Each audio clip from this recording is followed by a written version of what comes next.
Kanchipuram Vakula silks నాణ్యత మా ప్రాధాన్యత. మదీనాగూడ, మియాపూర్, హైదరాబాద్ లో త్వరలో శుభారంభం. ఎస్ఎల్బిసి టన్నల్ కి సంబంధించిన ఇన్సిడెంట్ దగ్గర మనం ఉన్నాం. ప్రస్తుతం అయితే ఇక్కడ ఇంకా రెస్క్యూ ఆపరేషన్స్ అయితే కొనసాగుతున్న సిచ్యువేషనే ఉంది. 8 మంది కార్మికులు ఎప్పుడైతే 8 రోజుల క్రింద ఈ టన్నల్లో చిక్కుకుపోయి ఉన్నారో అప్పటి నుంచి కూడా అదే పొజిషన్. సో నిన్న రాత్రి నుంచి కొంత వాళ్ళని ఫైండ్ అవుట్ చేశారు అనేటువంటి వార్త వచ్చింది. కాసేపటి క్రితమే జూపల్లి కృష్ణారావు మంత్రి గారు ఉండి, లేదు ఆల్మోస్ట్ ఈ 8 మంది ఎవరైతే ఈ టన్నల్లో చిక్కుకుపోయి ఉన్నారో వాళ్ళందరూ కూడా చనిపోయారు అన్నటువంటి అఫీషియల్ అనౌన్స్మెంట్ జరిగిన తర్వాత మాత్రం ఇంకా ఈ వర్క్స్ అన్ని స్పీడప్ చేయడం జరిగింది. అన్ని డిపార్ట్మెంట్కి సంబంధించిన అంటే ఎన్డీఆర్ఎఫ్, ఎస్డీఆర్ఎఫ్ అండ్ సింగరేణికి సంబంధించి కావచ్చు, రైల్వేకి సంబంధించి కావచ్చు, అందరూ ఎక్స్పర్ట్స్ కూడా పూర్తిగా ఈ లోపల ఎస్ఎల్బిసి టన్నల్కి సంబంధించిన లోపల రెస్క్యూ ఆపరేషన్లో పాల్గొంటున్న పరిస్థితి కనిపిస్తోంది. యాక్చువల్లీ ఈ ఇన్సిడెంట్ జరిగినప్పుడు 44 మంది ఆ టన్నల్ లోపల ఉన్నారు. ఒక్కసారిగా ఈ టన్నల్ మట్టి కూరుకుపోవడం ఇదంతా జరిగిన తర్వాత అందరూ కూడా ఎస్కేప్ అయిపోయిన పరిస్థితి.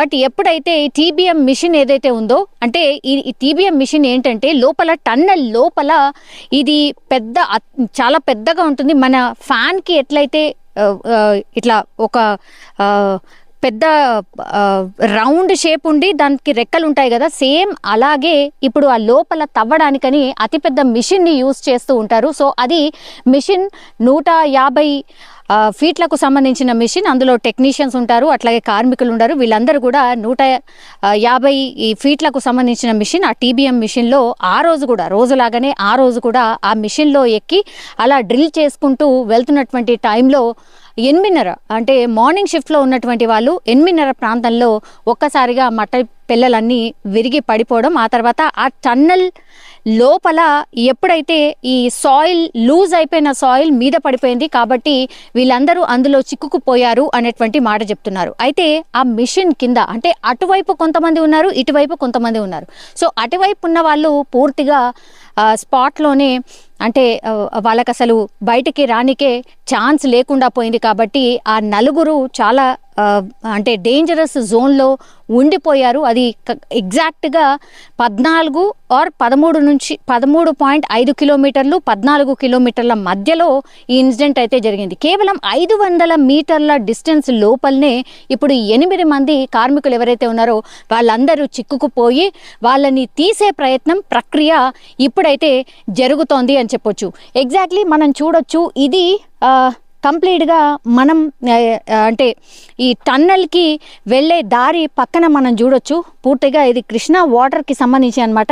ఈ వాటర్ని గ్రావిటీ ద్వారా లిఫ్ట్ చేసి ఎస్ఎల్బిసి టన్నల్ ద్వారా ఇప్పుడు నల్గొండకి సాగునీరుకి, అట్లాగే అక్కడ ఫోరెన్సిక్ అంటే చాలామంది ఈ కంప్లీట్లీ ఫోరెన్సిక్ బాధితులు ఎవరైతే ఉంటారో, ఫ్లోరసైడ్ బాధితులు ఎవరైతే ఉంటారో వాళ్ళకు కూడా ఈ వాటర్ ద్వారా ఈ ఫ్లోరోసిస్ రాకుండా ఉంటుంది అన్నటువంటి ప్లాన్ ప్రకారమే ప్రభుత్వాలు 2005లో నిర్ణయం తీసుకున్నాయి. అప్పటి నుంచి కూడా ఆ ప్రాజెక్టు అట్లా కొనసాగుతూ ఇప్పుడు ఈ రాష్ట్ర సర్కార్ దాన్ని ప్రతిష్టాత్మకంగా తీసుకోవడం జరిగింది. ఎట్లాగూ ఫినిష్ చేసేయాలి, 2016 వరకు ఫినిష్ చేయాలి అన్న దృఢ నిశ్చయంతో ఇప్పుడు ఈ సర్కార్ దీన్ని టేకప్ చేసింది.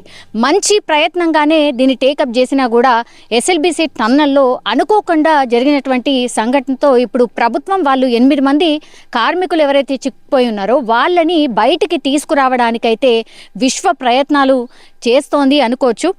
వాళ్ళ పేర్లు వచ్చేసి మనోజ్ కుమార్, ఈయన ఉత్తరప్రదేశ్కి సంబంధించిన వ్యక్తి, ఈయన ప్రాజెక్ట్ ఇంజనీర్. ఇంకొకతను శ్రీనివాస్, ఈయన ఫీల్డ్ ఇంజనీర్, ఈయన కూడా ఉత్తరప్రదేశ్కి సంబంధించిన వ్యక్తి. సందీప్ సాహు, ఈయన కార్మికుడు జార్ఖండ్ నుంచి. జటాక్స్, ఆయన కూడా కార్మికుడు జార్ఖండ్ నుంచి. సంతోష్ సాహు, ఈయన కూడా కార్మికుడు జార్ఖండ్ నుంచి. అనుజ్ సాహు కార్మికుడు, ఈయన కూడా జార్ఖండ్ నుంచి. సన్నీ సింగ్, ఈయన ఆపరేటర్ రాబిన్స్ కంపెనీ నుంచి ఉన్నాడు, ఈయన జమ్మూ కాశ్మీర్ నుంచి రిప్రజెంట్ చేస్తున్నాడు ఈ వ్యక్తి. అండ్ గురుప్రీత్ సింగ్, ఈయన ఆపరేటర్, రాబిన్స్ కంపెనీ నుంచి పంజాబ్కి సంబంధించిన వ్యక్తి. సో ఈ 8 మంది కోసమే తీవ్రంగా ఎప్పుడైతే వీళ్ళు ఈ ప్రమాదం జరిగిందో, టన్నెల్లో ప్రమాదం జరిగినప్పటి నుంచి కూడా ఈ 8 మంది కార్మికులకు సంబంధించే వెతుకులాట ఇంకా కూడా కొనసాగుతోంది. అయితే 4కు సంబంధించిన జాడ దొరికింది అని కాసేపటి క్రితమే జూపల్లి కృష్ణారావు అనౌన్స్ చేయడం జరిగింది. సో ఈ డేంజరస్ జోన్ ఎక్కడైతే ఉందో 13.5 కిలోమీటర్లు 14 కిలోమీటర్ల మధ్యలో ఎప్పుడైతే ఈ ఇన్సిడెంట్ జరిగిందో అక్కడే వీళ్ళు కూడా చిక్కుకుపోయి ఉన్నారు అనేటువంటిది గుర్తించారు. 4 కార్మికులకు సంబంధించి ఈ అక్కడే అంటే చాలా దగ్గరలోనే ఈ 4 కార్మికులు 3 ఫీట్ల కాంక్రీట్కి అంటే మట్టి కింద ఈ బురద మట్టిలో కూరుకుపోయిన 4ని గుర్తించారు. సో వాళ్ళని ముందుగా అంటే పైనకి తీసే ప్రక్రియ అయితే ఇప్పుడు కొనసాగుతోంది. ఆ తర్వాత నెక్స్ట్ 4ని ఇంకా కొంత డిస్టెన్స్లో ఇంకా 2 ఉన్నారు, ఆ తర్వాత ఇంకో 2 ఉన్నారు. జీపీఆర్ టెక్నాలజీ ద్వారా వీళ్ళని ట్రేస్ చేసి ఒక పిక్ ద్వారా వాళ్ళని ఐడెంటిఫై చేసి ఇక్కడ ఉన్నారు అనేటువంటిది, మనుషులు ఇక్కడ ఉన్నారు అని మాత్రమే ఫైండ్ అవుట్ చేశారు. ఇందులో నేను చెప్పినట్టుగా 8 మంది ఎవరైతే ఉన్నారో వీళ్ళందరూ కూడా ఎవరు ఏంటి అనేది ఐడెంటిఫై చేయడం చాలా కష్టం. ఎందుకంటే 8 రోజుల క్రితం జరిగినటువంటి ఇన్సిడెంట్ కావడంతో మట్టిలో కూరుకుపోయారు, బురదలో కూరుకుపోయారు. కాబట్టి వాళ్ళందరూ కూడా ఇప్పుడు ముట్టుకుంటే వాళ్ళ బాడీస్ ఎట్లా ఉంటాయో తెలియనటువంటి సిచ్యువేషన్లో ఉన్నాయి. అందుకనే ఇక్కడ పెద్ద ఎత్తున అంబులెన్స్లను కూడా తీసుకొచ్చారు. గాంధీ అండ్ ఉస్మానియాకు సంబంధించిన అంబులెన్స్ కూడా రెడీగా ఉన్నాయి. సో ఒక్కసారి బాడీస్ బయటకి వచ్చిన తర్వాత వాళ్ళని వెంటనే అంబులెన్స్ ద్వారా హాస్పిటల్స్కి తరలించే అవకాశం ఉంది.